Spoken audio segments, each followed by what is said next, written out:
আপন ভাই ভালো আছেন? আলহামদুলিল্লাহ, আমি ভালো আছি। তুমি কেমন আছো? কই ছিলে তুমি এক সপ্তাহ? তোমার দেখলাম না এলাকায়। ভাই আমি তো ভালো নাই, এক সপ্তাহ পর মেডিকেল থেকে আসছি, আম্মু তো অনেক অসুস্থ। ভাই আপনি আমাকে কিছু সদাই দিতে পারবেন কষ্ট করে? কি বলো? আন্টি অসুস্থ নাকি? কি হয়েছে আন্টির? ভাই হঠাৎ করে আম্মু অজ্ঞান হয়ে পড়ে গেছে, আর ডাক্তার বলছে আম্মুকে যাও খাওয়াইতে। এই কারণে আমি আপনার দোকানে আসলাম। আপনি যদি চাল আর চিনি দিতেন আমার জন্য খুব ভালো হইতো। আচ্ছা তাই নাকি?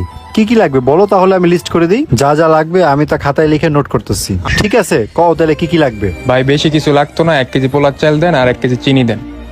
আন্টি হসপিটালে ভর্তি, তুমি পোলার চাউল নিয়ে কি করবা? ভাই আম্মু তো অনেক অসুস্থ, ডাক্তার বলছে ওনাকে অন্য কিছু খাওয়ানো যাবে না, শুধু যাও খাওয়াইতে। ও আচ্ছা ঠিক আছে, তাহলে দিচ্ছি আমি, দাঁড়াও। ভাই আমার কাছে কিন্তু টাকা নেই, আমি টাকাটা কিন্তু আপনাকে পরে দিব। টাকা নাই? আচ্ছা টেনশন করো না, আমি তোমাকে দিতেছি। টাকা নিয়ে তুমি কোনো টেনশন করো না। আচ্ছা ফিরো।